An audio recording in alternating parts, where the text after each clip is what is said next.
Well, hi, this is Fake Zappa. I'm coming to you with another chapter, or rather, as much of this as I can get into. It's a 60 fucking page chapter, all about music. And I have a long intro as well, so that's why this video is so darn long. I'm not even timing it. Not only that, though, I've got snacks and drinks and all kinds of stuff. And I even have some Delta 8 hemp flour. And this has been something that has come up. Having the name Zappa written a half a dozen times or more all over my travel trailer and my truck, it starts a lot of conversations with people. And they're always trying to educate me about their ignorance about Frank Zappa, and I'm always amused at the things they don't know. And of course, one of those things is they all thought that he was a pot smoker because of his music. Well, technically, if somebody tried weed 10 times, you could say he was kind of a pot smoker, but no, he really wasn't. I think if he was around today, I think a lot of tobacco users are doing the hemp stuff because not only it's legal in most states to get, it has the similar effects of tobacco and not as addictive. Chances are, him being so conservative, he would have stuck to the cigarettes probably.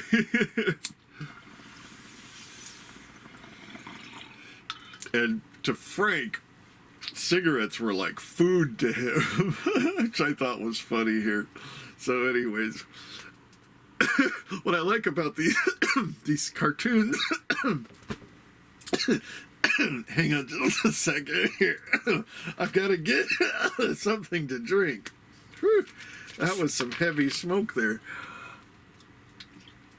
I thought this was appropriate because I'm coming to you from the Florida Keys. I just pulled into a campsite that was less than $100 a night for a little piece of gravel to put an RV on for a night. But I'm also spiking it. I've got key lime soda that I'm spiking with Nelly and Joe's famous Key West lime juice. And I just came from Key West and I did a micro gig there that I'm really excited about because it was some really, really fierce fake Zappa mayhem where I'm yelling and screaming at people and just really having a fun time taunting these snobby, hyper-privileged people that come out to these islands. And it's so funny because they take one look at me.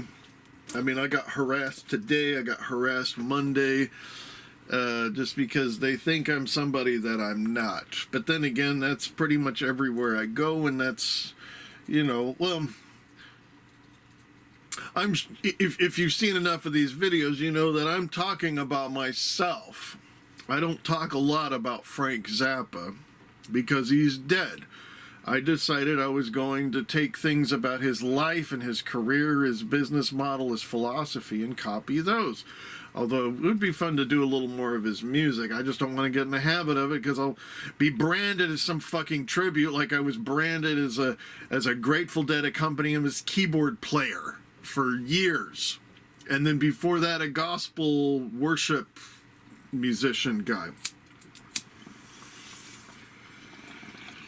So sometimes it's a fight to be yourself, and that's one of the things that Zappa dealt with was being himself. And not only that, though, a lot of this story here in the Frank Zappa book is really about how a classical composer was completely rejected and unrecognized for what he really was truly gifted and talented in doing. And how he became successful regardless of that, and he went into lowbrow stuff, and he went into all kinds of stuff in order that he didn't end up being a fucking chemical engineer like his dad, or he wanted to blow up stuff. He wanted to be his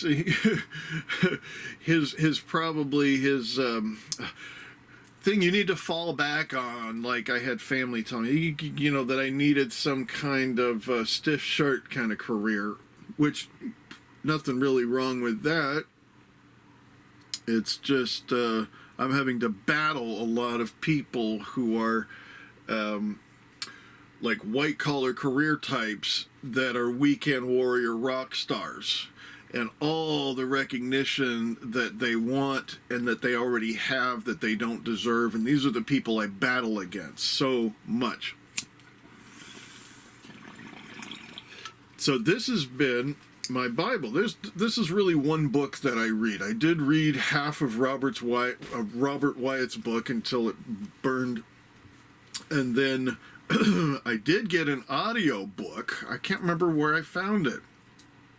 Of a book by David Byrne, who is probably, when it comes to, you know, people like Joni Mitchell and Peter Gabriel and artists that I really like, another one is David Byrne.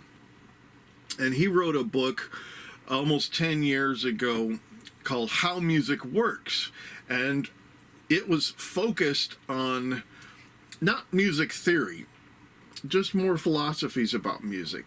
And I read it because it had an audio book.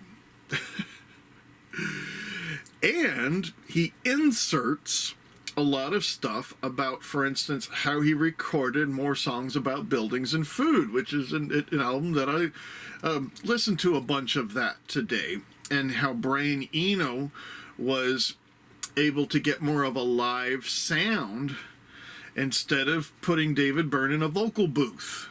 And he did it so well, you really can't tell the difference between the vocal production in the album 77 as the one they did in 1978. And at the same time, there was way more of David Byrne's live antics that he captured in their second album with Talking Heads. So when it comes to me being a post-Christian and having been a Bible believer, and that my obsession with reading and studying the Bible on a daily basis for almost 20 years of my life as an adult has gotten me, hey, you know, I wonder if that same principle could apply to something that has absolutely nothing to do with faith or God or anything. And it gives me hope, it gives me strength, and it's stuff that I can relate to. Alright, so enough of the Delta 8 hemp stuff here. I'm going to have a guitar handy, just in case I need to demonstrate some of the stuff. And I was going to do it with a keyboard, but since this is kind of like a bedtime thing for me, you know,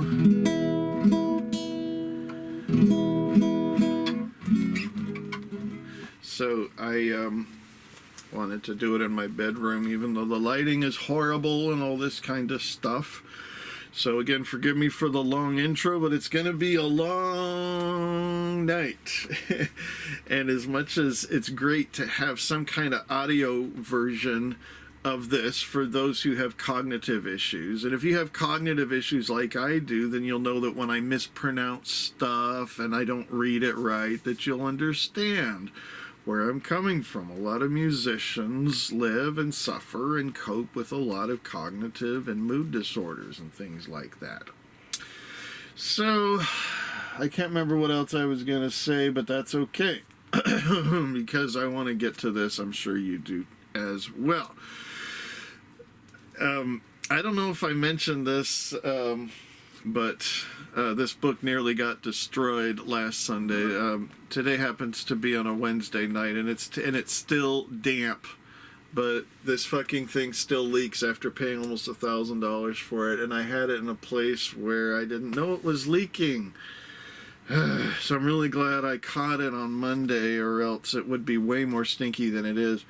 It does smell like it's moldy, and I think maybe it had gotten wet earlier this year and I didn't realize it, so that might have been the case, but it looks like a mess. But anyways, speaking of the Holy Bible, this has been my Bible now.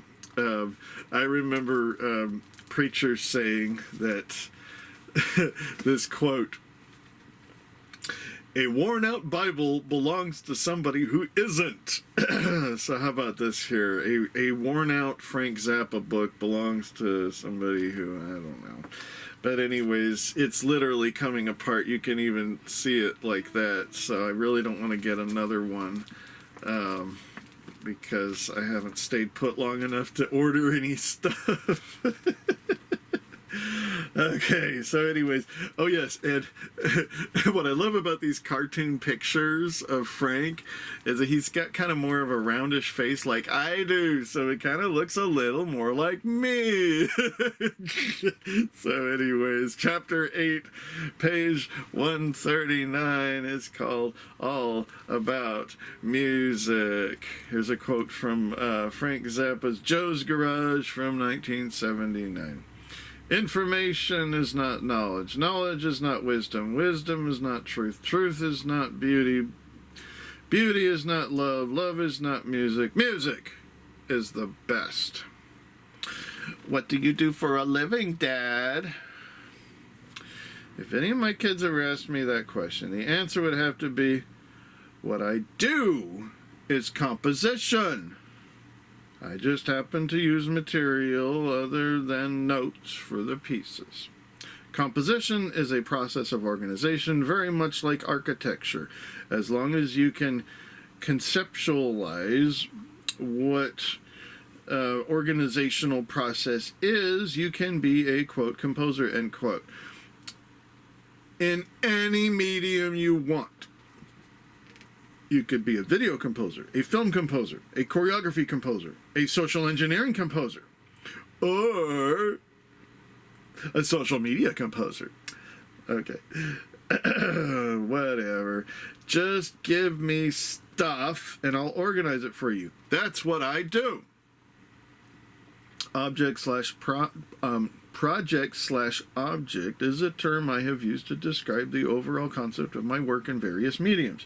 Each project, in whatever realm or interview connected to it, is part of a larger object for which there is no technical name. Think of connecting material to the project object this way. A novelist invents a character. If a character is a good one, he takes on a life of its own, or his own. Why should he get to go only one party? He should pop up anytime in the future novel, page 140. Or Rembrandt got his, quote, look, end quote, by mixing a little brown into every other color. He didn't do red unless it had brown in it. The brown itself wasn't especially fascinating, but the result of his obsessive inclusion was that look. In the case of Project Object, you may find a little poodle over here, a little blowjob over there, etc., etc. I am not obsessed by poodles or blowjobs. However, these words and others of equal insignificance, along with pictorial images and melodic themes, recur throughout the albums, interviews, films, videos, and this book, and for no other reason than to unify the collection. The frame. The most important thing is the frame. For painting, literally. For the other arts, figuratively, because without this humble appliance, you can't know where the art stops and the real world begins. you have to put a, quote, box, end quote, around it, because otherwise, what is that shit on the wall? If John Cage, for instance, says, I'm putting a contact microphone on my throat and I'm going to drink carrot juice, and that's my composition, then his gurgling qualifies as his composition because he put the frame around it and said so. So take it or leave it. I now will this to be music. After that, it's a matter of taste. Without the frame as announced, a guy swallowing carrot juice. So if music is the best, what is music? Who invented music? I'd like to take his hand. Anything can be music, but it doesn't become music until somebody wills it to be music, and the audience is listening to it and decides to perceive it as music. Most people can't deal with that abstraction, or don't want to. They say, give me that tune. Do I like this tune? Does it sound like another tune that I like? The more familiar it is, the better I like it. Hear those 3 notes there? Those are 3 notes I can sing along with. I like those notes very, very much. Give me a beat, not a fancy one. Give me a good beat, something I can dance to. It has to go boom, bop, boom, boom, bop, boom, bop, boom, boom, bop. If it doesn't, I will hate it very, very much. Also, I want it right away, and then write me some songs that like over and over again because I'm really into music. Okay, so here we go. Here's a score here. Jeff, here's page 18. Woodwinds, it's the time here, and these are like a horn section or whatever with a bunch of 64th notes and some 32nd notes. Yeah, very Zappa. Oh, dear. Okay, now we're on page 142. Why bother? Just like, what's her name? I used to love putting little black dots on music paper. I'd sit for 16 hours at a time, hunched over in a chair with a bottle of India ink and draw beams and dots. No other activity could have enticed me away from the table. I'd maybe get up for coffee to eat, but other than that, I was glued to the chair for weeks and months on ends, writing music.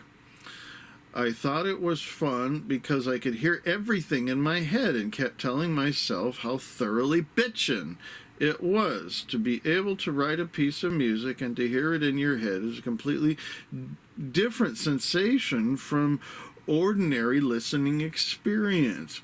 I don't write music on paper anymore. The incentive to continue was removed by having to deal with the symphony orchestras. The anthropology of the symphony orchestra. I have found, and this is from Oscar Levant from that's some small print there. A Smattering of Ignorance from 1942. I have found in my varied experience as a conductor, soloist with orchestra, an ordinary listener, that there is a general misuse of power all around, depending in whose hands it happens to repose in any given instant.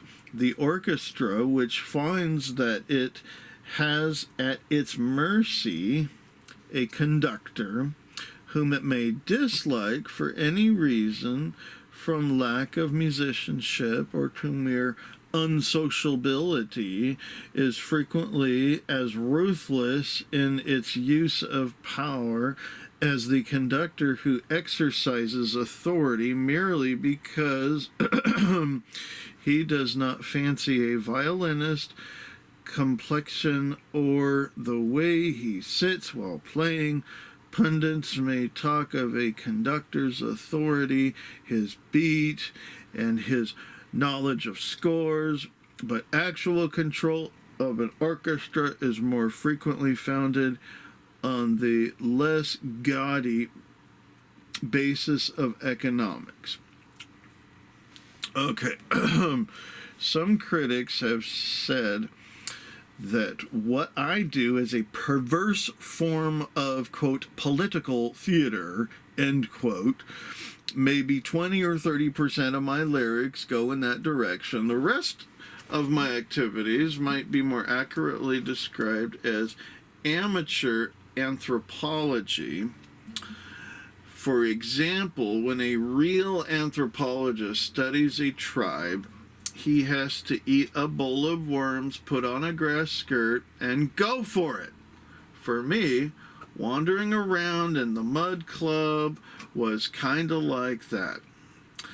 And so it was working with the symphony orchestra. The string players are a tribe. The brass players are a tribe.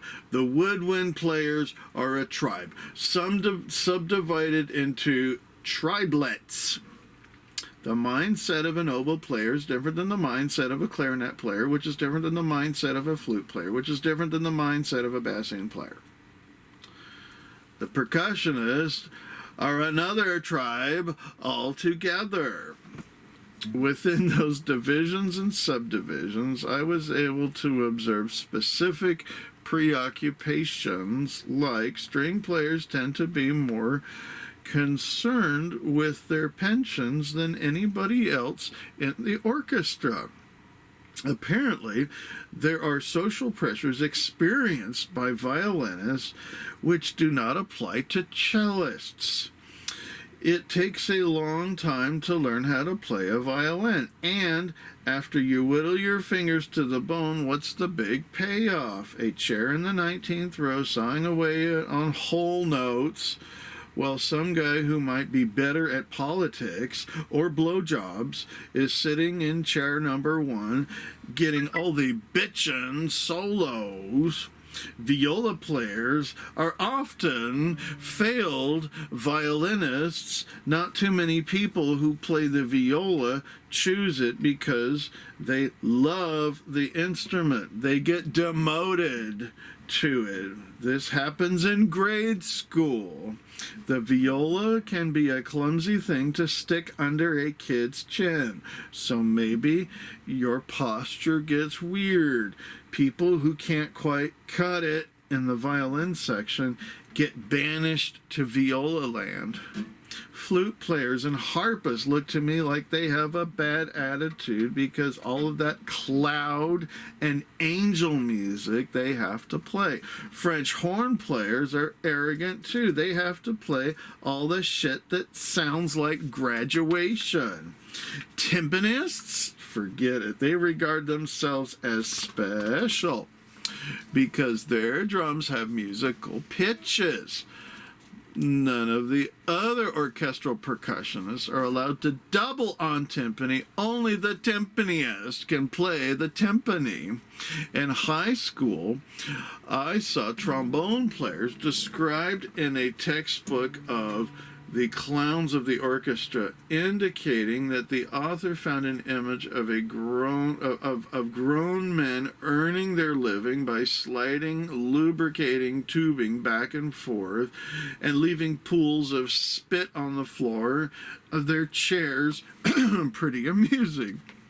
when Schoenberg introduced the trombone glissando into modern orchestral writing, critics of the period were outraged, declaring the sound to be obscene, therefore inappropriate for the concert hall.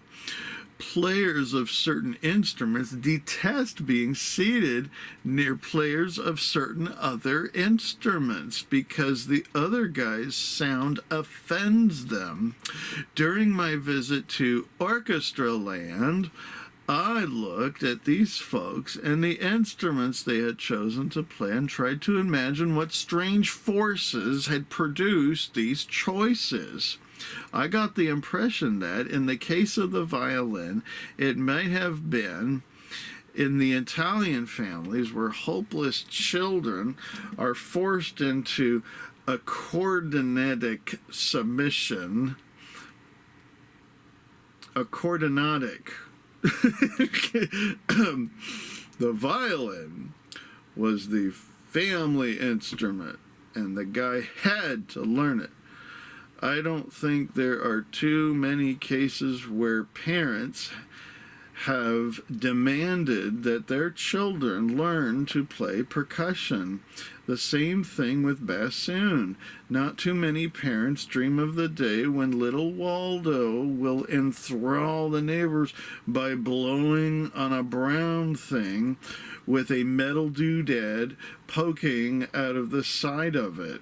The bassoon is one of my favorite instruments. It has the medieval aroma, like the days when everything used to sound like that.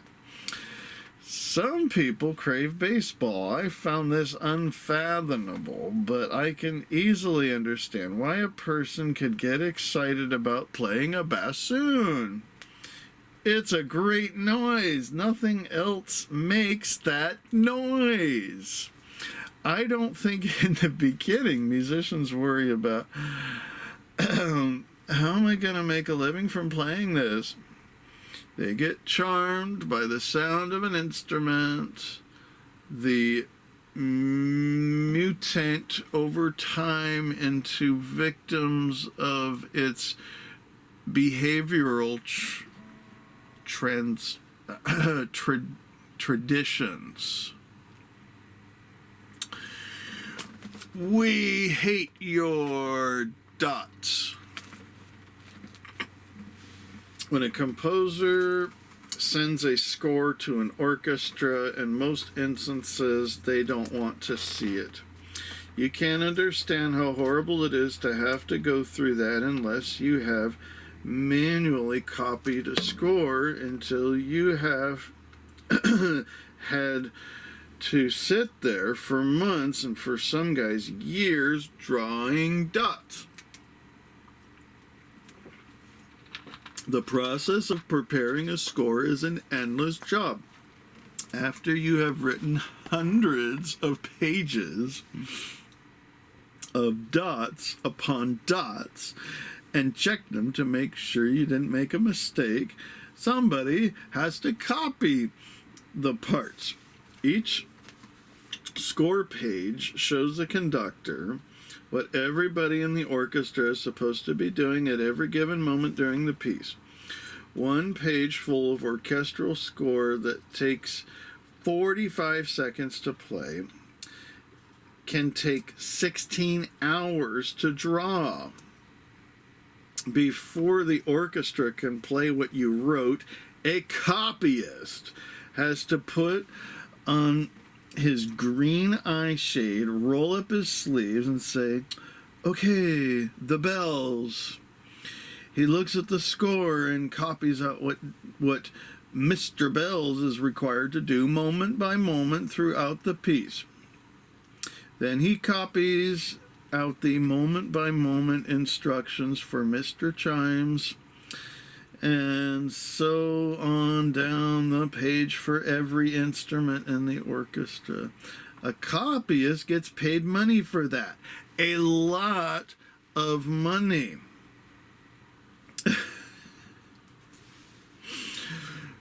Who pays for it? the composer, of course. I have a closet in my basement full of orchestral scores, the result of about 5 years' work by as many as 5 full-time copyists.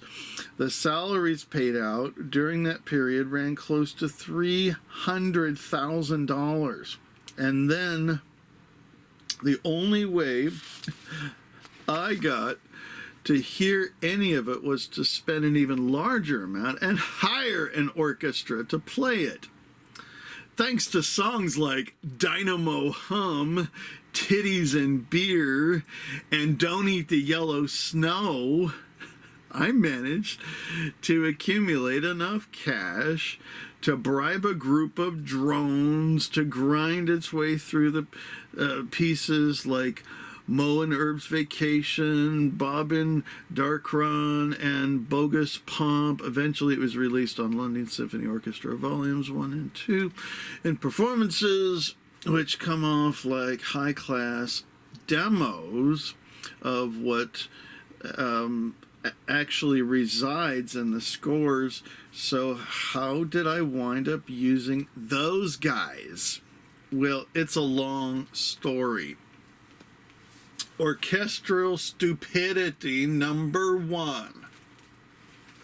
In 1976, the people who promoted rock shows in Austria, Stimming der Welt, approached me with the idea of doing a concert with the Vienna Symphony Orchestra. I said, okay. After 2 or 3 years of pooting around with the mechanics of the deal, work began on the final preparations. The concert was was to be funded by the city of Vienna. The Austrian radio, the Austrian television, a substantial investment from me, the cost of preparing the scores and parts. At the point when the official announcement was made that the concert would take place, I think it was in June or July, there was no written contract with any governmental agencies listed above. As it turned out, the person from the Austrian TV who pledged $300,000 toward the budget, which was to cover 3 weeks of rehearsal, shipping, our band equipment, airfares, and housing for band members, and band crew salaries. I was not getting paid for any of this, did not really have the authority to do so, and was informed by his boss that the amount had already been committed to other TV projects. This created a situation wherein the remaining sponsors still had their funds available and wished to proceed, but somebody had to round up the missing $300,000 from another source. At this point, my manager got on the plane to Europe and spent the best part of a month thrashing around the continent, trying to raise the missing bucks. No luck. Between his travel, food, hotels, and intercontinental phone calls, plus my investment in copyist fees to prepare the music, not to mention the 2 or 3 years I had spent writing it, the total amount I had spent in cash at the time to cover the concert was at the time the concert was canceled came to around $125,000. 1976 dollars. Orchestral stupidity number 2. Dunce cap, cash register. The second one goes like this. In 1980 in Amsterdam, the head of the Holland Festival came to my hotel and said the festival wanted to do a special performance of my orchestral music with the residence orchestra from The Hague, as well as performances of certain other smaller pieces by the Neanderthals, the Netherlands Wind Ensemble. All of those performances to take place during one whole special week of the festival. I told him that I had received several offers in the past, including one from the Oslo Philharmonic, where they thought they might be able to squeeze in 2 days of rehearsal, and described the whole Vienna business in glowing terms. I told him that it would be nice to have the music performed, but since there was a lot of it, it was difficult stuff. There was no way I would discuss it in any further without the guarantee of a minimum of 3 weeks rehearsal, and in no way was I interested in spending any more of my own money on projects such as this.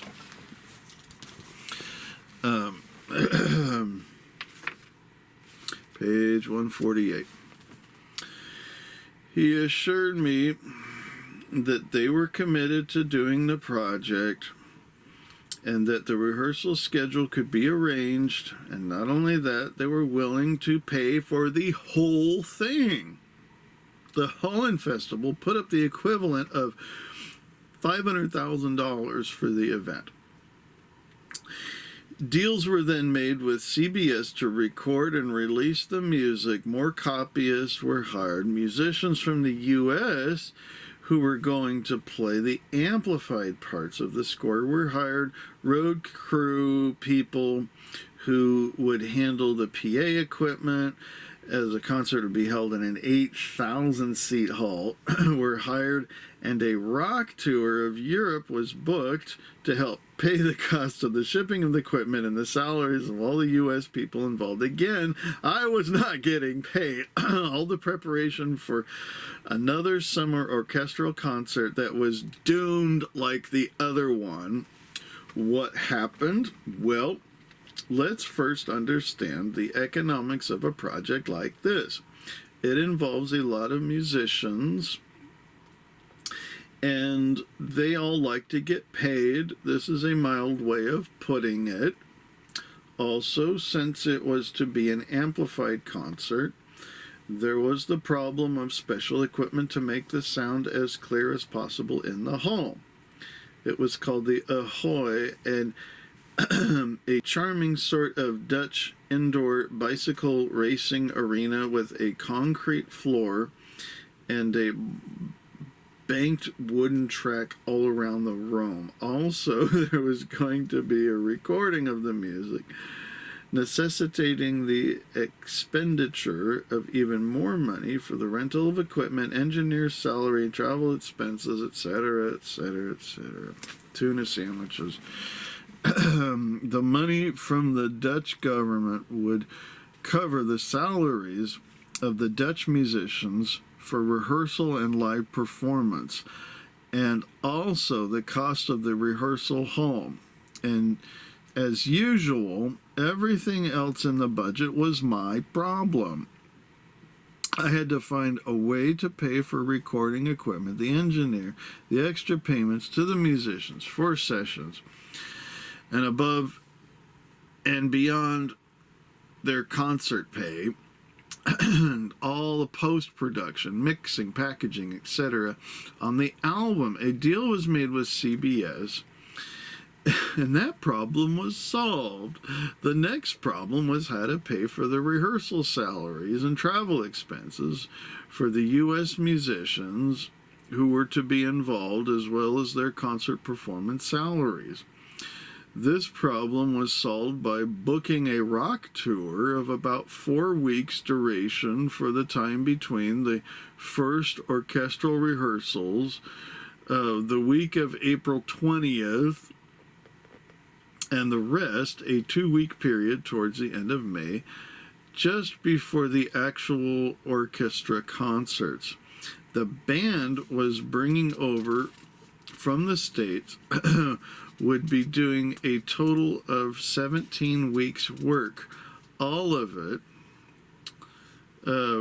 rehearsal except for 4 weeks of rock shows, 1 week of orchestral concerts, and 5 days of recording. It was to be a 9-piece group, and each musician would have earned $15,000 for the 17 weeks, plus having all their travel expenses paid, all of their food paid for, and all their hotels paid for, etc., etc. Shortly before the start of the rehearsals, in the U.S., Vinton Kaludia and Jeff Berlin called our office and tried to make secret deals to get their individual salaries raised, saying, "Don't tell the other guys." When I heard of this, I canceled using the electric group with the orchestra, saving myself a lot of time and trouble rehearsing them and a lot of money moving them around. Plans remained in effect for the orchestral concerts to continue as acoustic events in smaller halls. The recording plans remained the same also. 5 days of recording following live performances. About a week or so after the attempted hijack by the U.S. musicians, our office received a letter from the head of the Resentinian Orchestra. Among other things, it mentioned that the orchestra committee, a group of players that represents the orchestra and members in discussions with the orchestra management, hired a lawyer and were ready to begin negotiations to determine how much of a royalty they would get for making a record. Since I had already raised the funds for CBS to pay them, the necessary recording scale for doing this work, such a demand seemed to be totally out of line with reality, as I had never heard of a situation wherein an orchestra demanded that the composer pay them royalties for their performance of works he had written, nor did I feel that it would have been advisable to set a dangerous precedent that might affect the livelihood of other composers by accrediting to the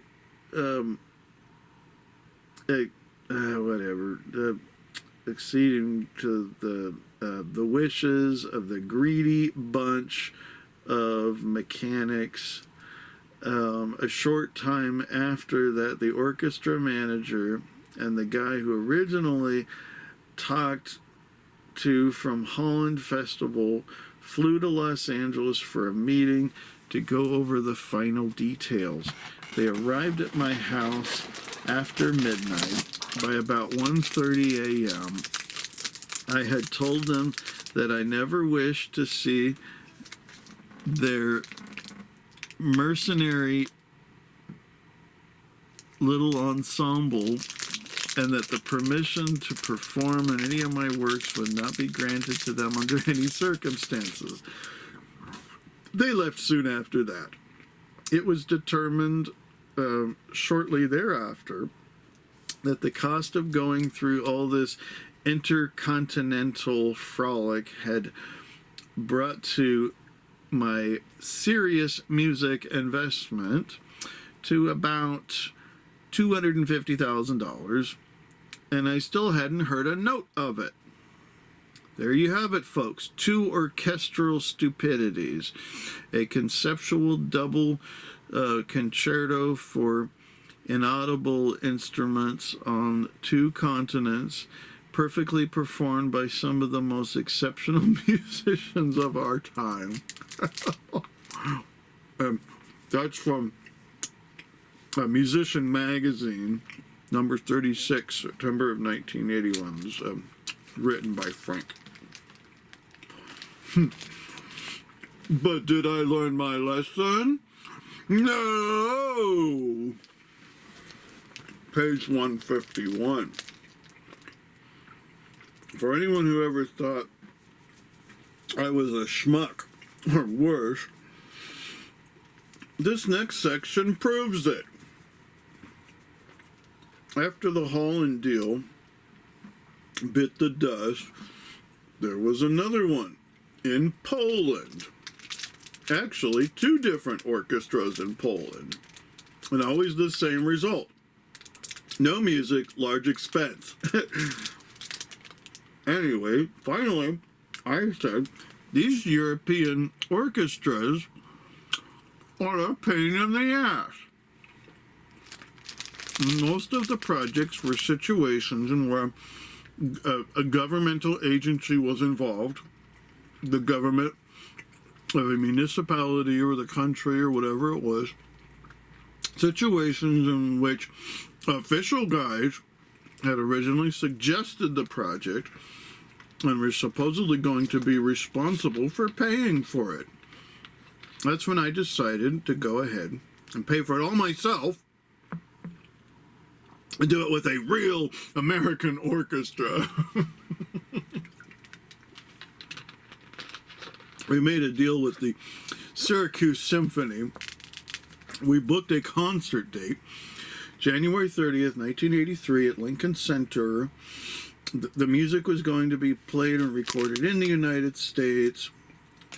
Well, somehow after the deal was made, somebody in the Syracuse Symphony upper echelon decided to double the agreed upon price by whipping out an assortment of semi-obscure local union regulations. Syracuse priced themselves out of the market. So I said, actually by this time I'm screaming, fuck this! I am not going to get bent over by some deranged American union extortionist. And that's when I decided to rent the BBC orchestra, or the equivalent, in England. We called the BBC orchestra. They were booked for the next 5 years. They would have been a good orchestra to do it because they specialize in contemporary repertoire, but they weren't available. So we called the LSO. And at first, they weren't available either. They were just finishing a film score. They had planned a week vacation for themselves. Actually, they were going to start on another film score. That's the way the London Symphony Orchestra works. It's owned by the musicians. It's a cooperative. They decide who's going to be their conductor and what work they're going to do. When my project was suggested to them, they voted to do it rather than to take a vacation. So I went ahead. We rehearsed 30 hours, did one live concert, and then did the recording. The first small disaster was the seating plan I had prepared. It didn't work. The place was originally rented to do the recording. Turned out to be smaller than the floor plan was sent to me because of an immovable motion picture screen not shown on the plan that knocked off 8 feet of depth near the rear wall, the stage to the front. So we had another place to record it. We tried every major concert hall. Every one of them was booked with Christmas shit. We tried the smaller town halls, same deal. We couldn't find a hall anywhere. So we wound up at Twickenham Studios, a film studio where they used to shoot the 007 movies, on an old sound stage with completely dead acoustics. It was big enough to hold a 107-piece orchestra, but it sounded diabolical. So the setup began. This was going to be the first multi-track digital recording of a symphony orchestra ever. But before we could record, we had to present the obligatory live concert in order to satisfy the union rehearsal requirements. See Drool Britannia, Chapter 7. This was a disaster. The LSO gives its performances in a wretchedly modern concert hall called the Barbican. The stage was too small to hold a full orchestra, so a bunch of musicians who wouldn't fit, mostly viola players, got to go home and get paid for it. One unique facility offered by the Barbican is the stand-up bar backstage for the use of the orchestra and members. It is well stocked and very efficient. They can pour a whole orchestra's worth of booze in nanoseconds. During the break between the pieces, the LSO left the stage and availed itself to this convenience. When we returned to play the next piece, many members were roasted, and so was my music. Recording the LSO. Then it was time to record. I tried to forget what has happened the night before, to put my record producer helmet and set out to confute the laws of physics. The French horns, 8 of them, were one of the early problems.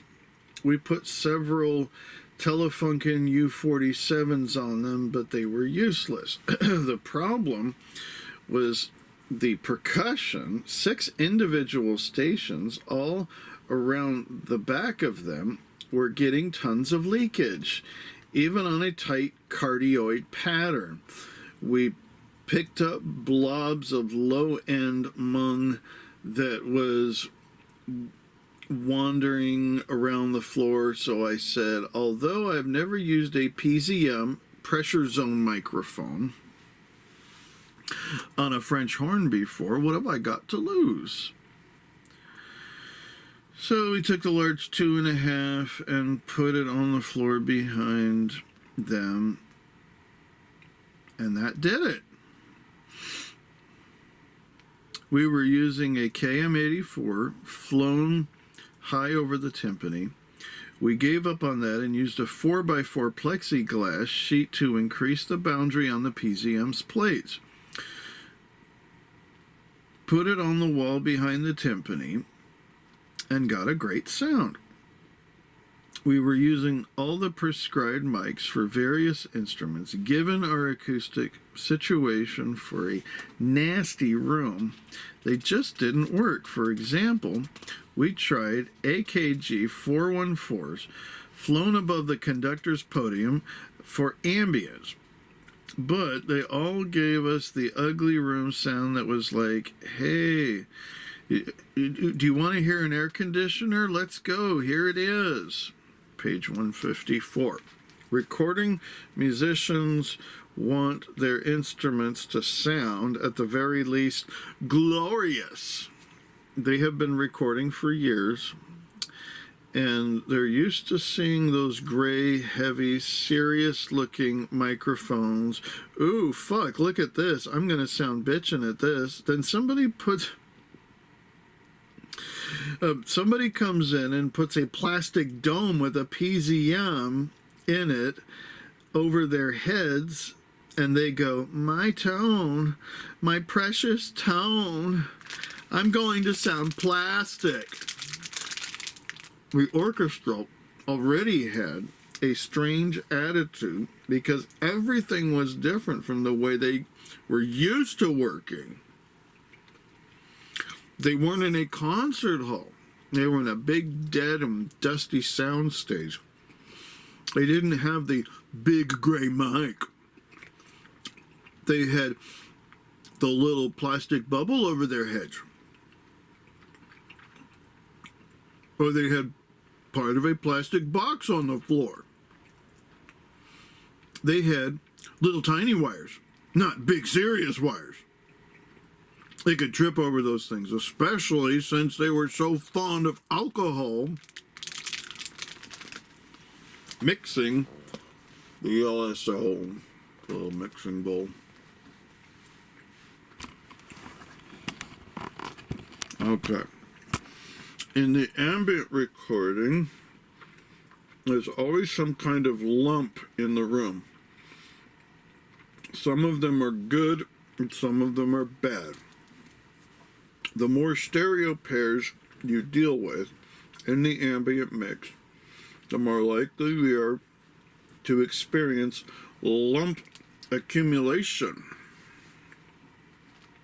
In this recording, we had to equalize things and emphasize the natural range of the instrument it was playing, and in the same time neutralize the lumpage.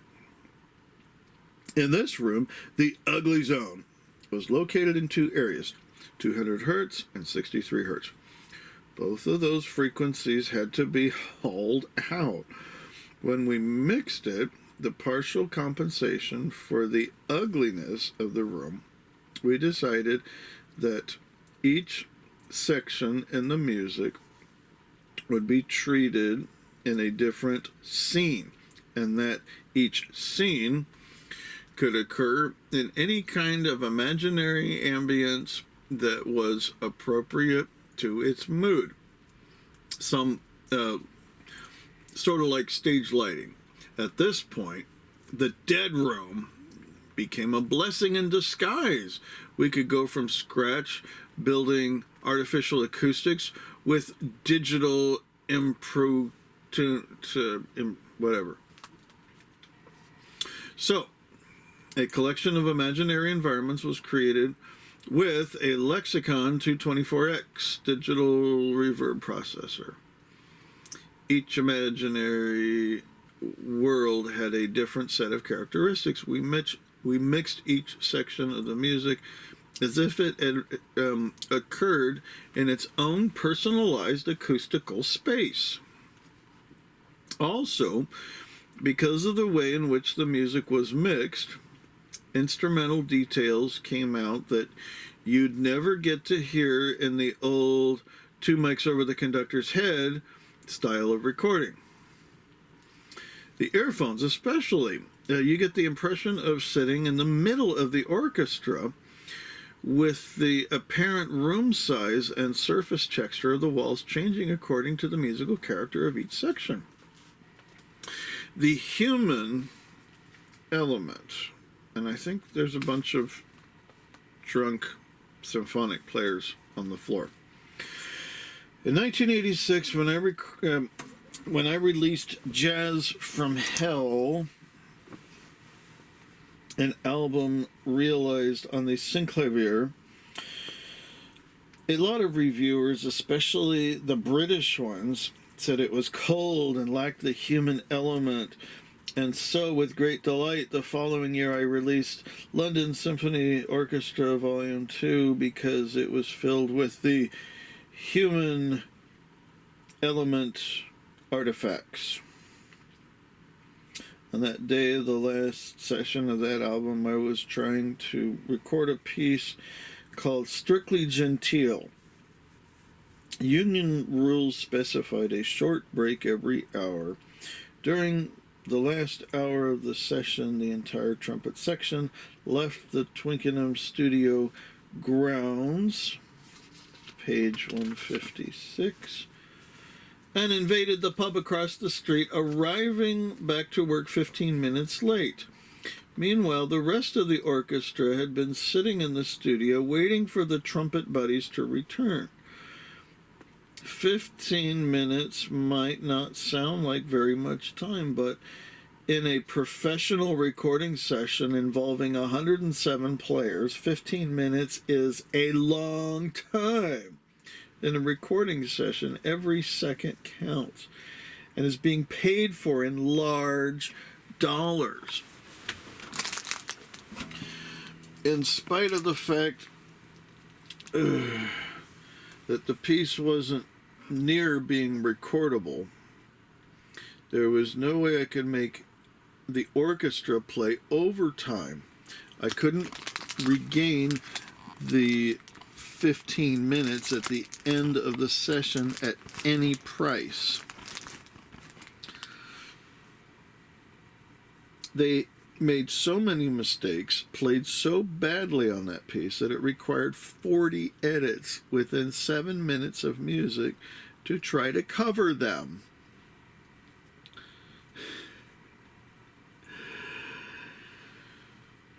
We used every mixing trick in the book to hide out the out-of-tune notes. A short history of recording technology. Audio tools are available now that enable the artist to control timbre to the point where a psychoacoustical or emotional spin can be placed on any given note or passage just by changing the digital echo program, for instance. When I started working in the studio, equalizers, tone control circuits were rare. Compressors were crude devices that added grotesque amounts of noise to the program material. As these audio tools were refined and made quieter, a new vocabulary of sounds and new ways to deal with blocks of sounds came into common usage. One result was the overall timbre of commercial broadcasting changed. Timbre.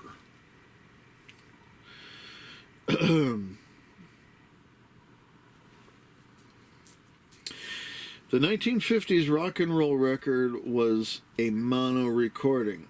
In most instances, early recordings were made using a single microphone for the band and vocalists. The mix was the acoustical result of the distance between the microphone and the singer, the microphone and the drummer, the microphone and the bass player, and so on.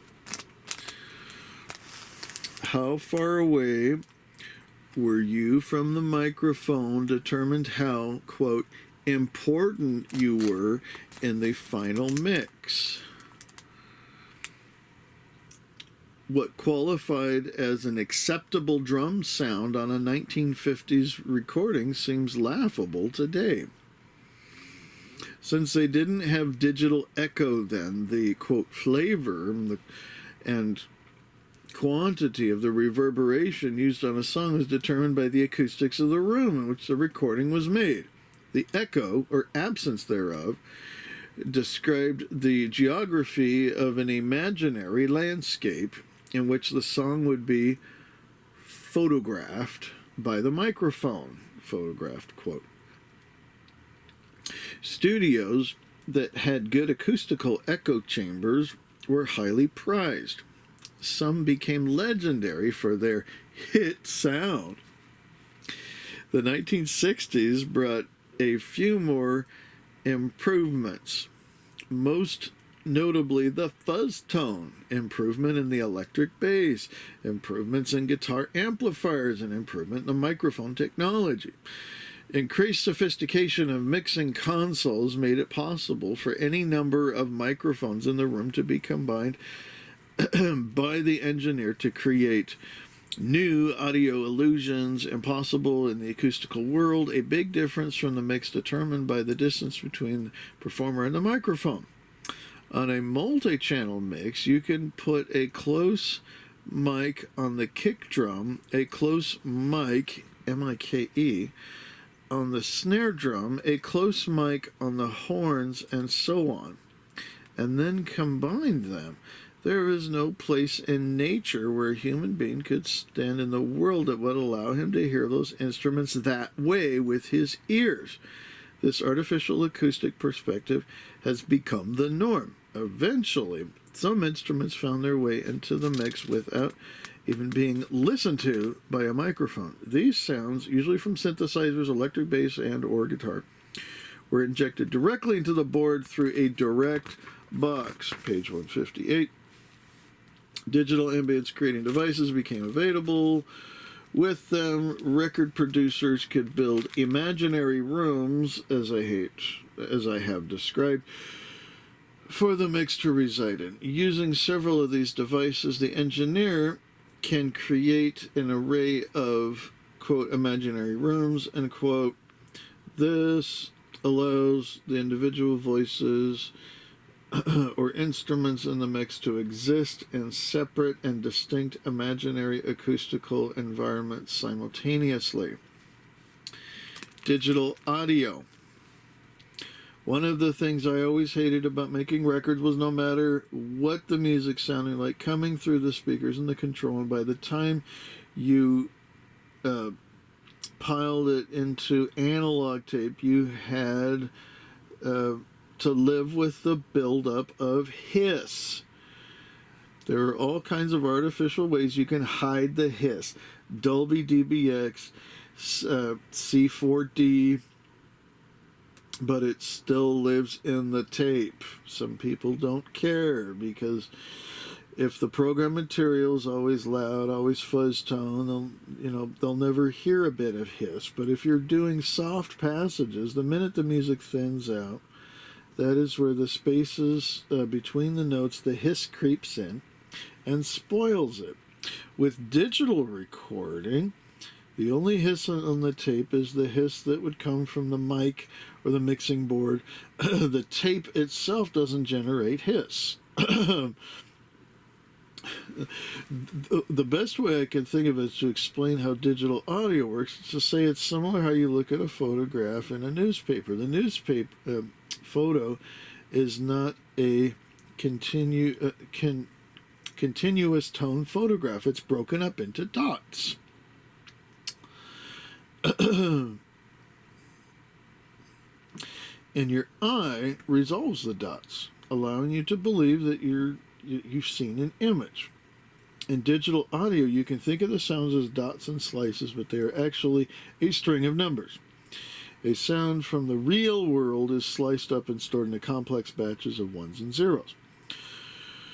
Resolution in digital audio is determined by the sample rate.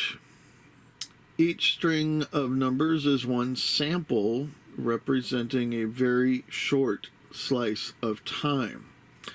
The number of slices per second is the sampling rate. The more slices you take, the better the resolution. In printing, they can use a higher resolution dot screen for a high gloss magazine than you can for a newspaper because of the texture and the ink absorption characteristics of the paper you're printing on. You and I know that it's still only a bunch of dots in National Geographic, but we can certainly tell the difference between the clarity between a photo printed there and one in the front of the Daily Bugle. Dance Fever. One of the most important innovation in recent rock technology is a naughty little appliance sold in various shapes and sizes under the assortment of brand names referred generically as drumbox or rhythm machine. This device is used by people with diagonal zippers on their clothes to provide an inflexible rhythm and obnoxious artificial hand claps that cause Americans to make the dancer face, eyes closed, lips pooched out. You know the one is when you're doing that with your face, it gives you a license to do the other stupid stuff with your buttocks. Before the emergence of this wondrous tool, record producers worried that the tempo of their hit records would drift. Maybe a little faster when the chorus and everybody was banging it out. Maybe a little slower when the I love you comes in. A terrible problem which and long ago led to take after take during the recording sessions to capture a single performance that was just the right groove. But this is the 80s. Phew. We're modern now. The studio time is just more expensive. We can't be waiting around for just the right groove. We need that summabitch in a hurry. Science has proven that Americans who can barely get their shit together on the assembly line find it absolutely impossible during their precious off-duty hours to dance in any song unless it's 4/4 time at 120 beats per minute. No fucking around now. No 119, no 121. Give me that old 120 and turn it up those goddamn hand claps. Oh, oh, oh, I'm dancing. I'm dancing. Other countries have cultures that go back thousands of years. Ours go back a couple of hundred years, and it's not even that bitchin', since the bulk of what we pound our chest over was abducted from somewhere else. And then we go around trying to inflict this non-culture on people all over. The international elsewhere, people regard by many Americans as less than human. Of course, this attitude is justified when we're talking about the British, but seriously, folks, we need to look a little better. Internationally, perhaps more trustable, if we did a few things they're doing for millennia, or giving at least the illusion that we were almost sort of like them, almost sort of civilized, so that they would almost sort of talk to us instead of about us, as if we were subhuman or almost British. Believe it or not, there are places in the world where music is important. There are places in the world where all the arts are a matter of national pride. We come in making that fucking dancer face and demand that everybody respect us. Do we have any idea how ridiculous that looks? What is music? This is from Biff DeBrius and Uncle Meat. We are coming to the beginning of a new era, wherein the development of the inner self is the most important thing. We have to train ourselves so that we can improvise on anything: a bird, a sock, a foaming beaker.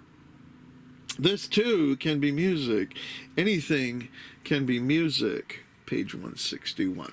A person with the feel for rhythm can walk into a factory and hear the machine noise as a composition.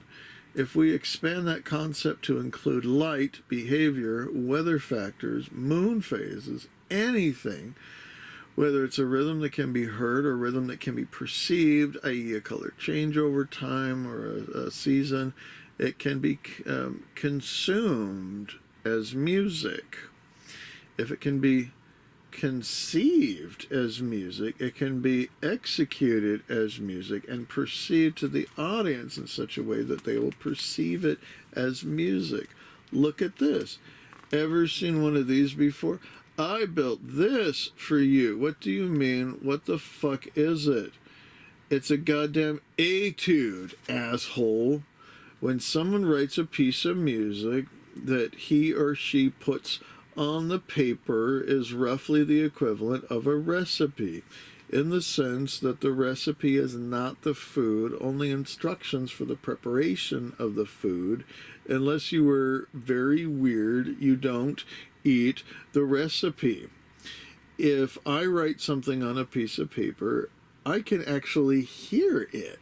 I can conjure up visions of what the symbols on the page mean and imagine the piece of music as it might sound in performance. But the sensation is non-transferable. It can't be shared or transmitted. It doesn't become a musical experience in terms until the recipe has converted into wiggling air molecules. Music and performance is a type of sculpture. The air in the performance space is sculpted into something.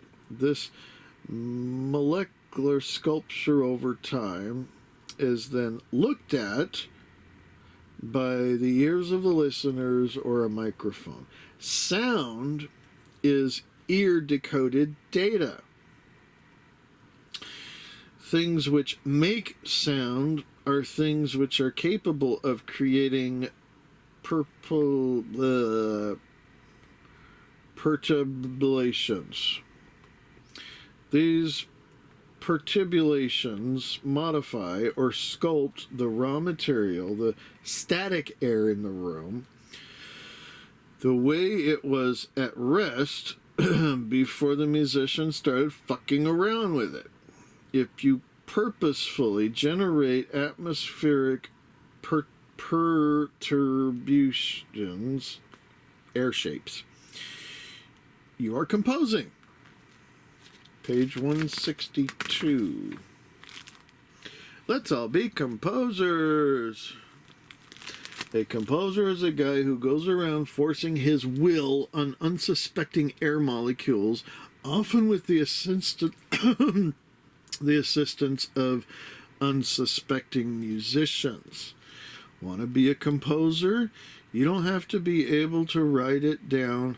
This stuff gets written down only a recipe, remember? Like the stuff in Ronnie Williams' matcha book. If you can think design, you can execute design. It's only a bunch of air molecules. Who's gonna check it up? Who's gonna check up on you? Just follow these simple instructions. 1. Declare your intention to create a composition. 2. Start a piece at some time. 3. Cause something to happen over a period of time. It doesn't matter what happens in your time hole. We have critics to tell us whether it's any good or not, so we don't worry about that part. 4. End the piece at some time, or keep it going telling the audience it is a work in progress. 5. Get a part-time job so you can continue to do stuff like this. Weights and measures. In my compositions, I employ a system of weights, balances, measured tensions, and releases, in some ways similar to Varèse's aesthetic. The similarities are best illustrated by comparison to a Calder mobile. A multicolored, whatchamacallit, dangling in space that has big blobs of metal connected to pieces of wire, balanced ingeniously against little metal dingleberries on the other end. Varèse knew Calder and was fascinated by these creations. So, in my case, I say a large mass of any material will, quote, balance, end quote, a smaller, denser mass of any material according to the length of the gizmo it's dangling on and the balance point chosen to facilitate the danglement. The material being balanced includes stuff other than the notes on the paper. If you can conceive any material as a weight and a idea over time as balance, you are ready for the next step, the entertainment objects that derive from those concepts. Anything, anytime, anywhere, for no reason at all. If a musical point can be made in a more entertaining way by saying a word than by singing a word, the spoken word will win out in the arrangement unless a non-word or a mouth noise gets the point across faster. This frequency occurs when the stage arrangements of two old songs gets modified to accommodate each new band. The body of the song, the melody line, the words, the chords remain the same, but all the aspects of, quote, the clothing, end quote, or the orchestration are up for grabs based on the musical resources at hand. With the 1988 band, 12 pieces, including myself, the orchestration was far more luxuriant for some of the older songs than when they were originally recorded, simply because I didn't want to have 11 guys standing on stage with nothing to do. Songs written with one idea in mind have been known to mutate into something completely different if I hear an optional vocal inflection during the rehearsal. I'll hear a hint of something, often a mistake, and pursue it to its most absurd extreme. The technical expression we used in the band to describe this process is putting the eyebrows on it. This usually refers to vocal parts, although you can put eyebrows on just about anything. After the eyebrows, the ultimate tweeze inflicted on the composition is determining the attitude in which the piece is to be performed. The player is expected to comprehend the attitude and perform the material with attitude and the eyebrows consistently. Otherwise, to me, the piece sounds wrong. Since most Americans use a personal version of eyebrowsage in their conversational speech, why not include the technique as a nuance in a composition? A musician can give the illusion during rehearsal that he knows what I want on a certain passage, but the hard part is getting him to do it correctly. Might, after night on the road, because after a while most musicians forget why I told them to do it that way in the first place, which brings me to the anthropology of the rock and roll band. Very few people choose to play the bass.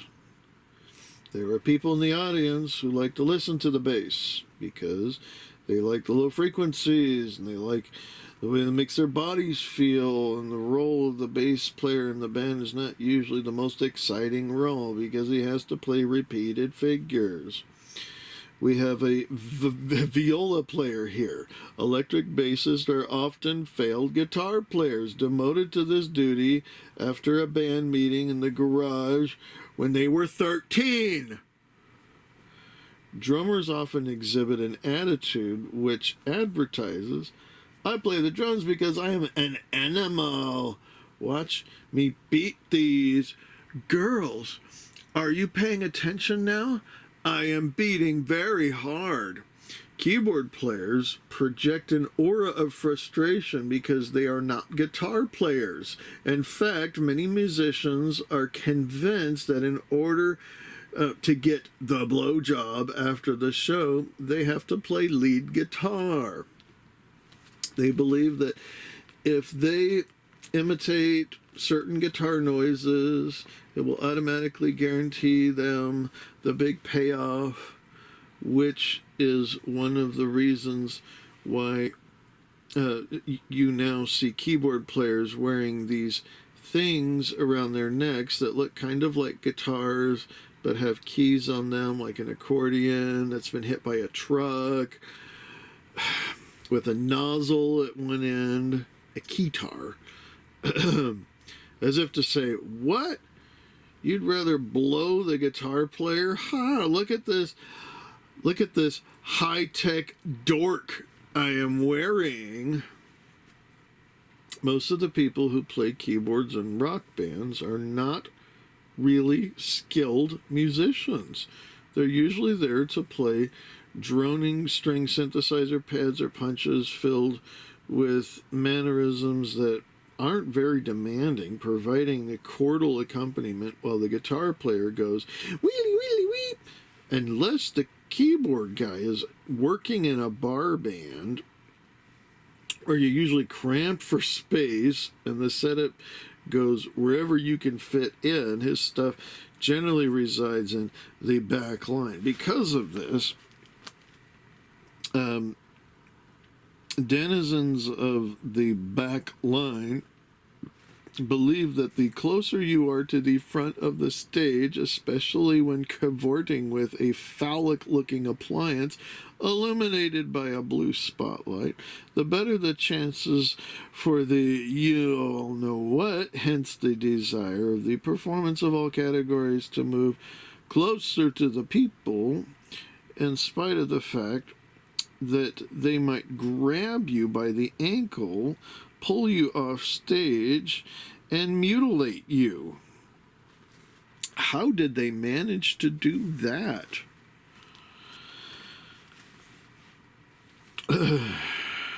I don't give musicians a questionnaire when they join the band about where they've been to school and what kind of technical information they possess. I'll hear that during the audition, whether they can play or not. For the ones who pass the audition, as soon as I find out what they don't know, I attempt to devise language that will describe my musical intentions in shorthand form if they don't know the standard technical terms, or if, in spite of the fact that they might be great players, they have never been asked to try out some of the things the band veterans have been doing for years from muscle memory. For example, say I'm talking to Chad Wackerman. I'll tell him the quadlude thunder goes here. That's shorthand for a description of the drum fill you hear on certain heavy metal albums, where the guy plays as many notes he can on all the 1,000 tom-toms before he ends with the big crash. There's an assortment of stock modules used in our stage arrangements. It helps if the guys in the band appreciate the musical humor of what's going on. Sometimes they do, and sometimes they don't. If a guy can't willingly put on the lampshade and play stooge rock, he's probably in the wrong for the job. These stock modules include the Twilight Zone texture, which may not be the actual Twilight Zone notes, but the same texture. The Mr. Rogers texture, the Jaws texture, the Lester Lannon texture, Jan Garberism, and the things that sound either exactly like or very similar to Louie Louie. Those are archetypal American musical icons, and their presence in an arrangement puts a spin on any lyric in their vicinity. When present, these modules suggest you are to interpret those lyrics within parentheses. We evoke Mr. Rogers with a Celeste bells are playing some premonition of it's a lovely day in the neighborhood. We use all the time. Another one is fake Devo texture. Anything absolutely squared off, mechanical, dry and dead sounding. Invocation of this plasticized mantra adds another dimension to the lyric. The audience doesn't have to know, for example, who Jan Garber or Lester Lannon is to appreciate these textures. The average guy is not going to say, hey, Richie, check this out. They're doing Lester. He knows what the style means. He's just groaned over it in the old movies on Channel 13 for years. This technique has been used in the band since 1966 on on Absolutely Free, our second album. There's a twisted reference to Charles Ives at the end of Call Any Vegetable. One of the things that Ives is noted for was the use of multiple colliding themes. The musical illusion for marching bands marching through one of another. In our low-rent version, the band splits into three parts, playing the Star-Spangled Banner, God Bless America, and America the Beautiful, all at the same time, yielding an amateur version of a Ives collision. Unless listeners pay attention, in that one spot, there are only a few bars of it. You'll think it's making a mistake. Okay, so then there's a place in Duke of Prunes where the Berceuse from Stravinsky's Firebird Suite is floated over another one of the rhythmic things from Rite of Spring. Da, da, da, da, da, da, da, da, da, da. I'm Losing Status in the High School jumps into the opening figure of Petrushka. Losing status at the high school. Da, da, da. And then the 1971 band arrangement that is quoted the opening trumpet fanfare from Stravinsky's Agon. There are cues used on stage like twirling my fingers as if I am piddling with a Rasta braid on the right side of my head. That means play reggae. If I pretend to twirl braids on both sides of my heads, it means play ska. As if that were double time reggae. So during any song, no matter what style was learned in on a whim, I can turn around and do something like that, and the band will restyle the tune. If I want something played heavy metal, I put both hands near my crotch and do the big balls. Each guy in the band understands the norms, expected mannerisms are for these different musical styles, and will instantly translate a song into musical dialect. Alrighty.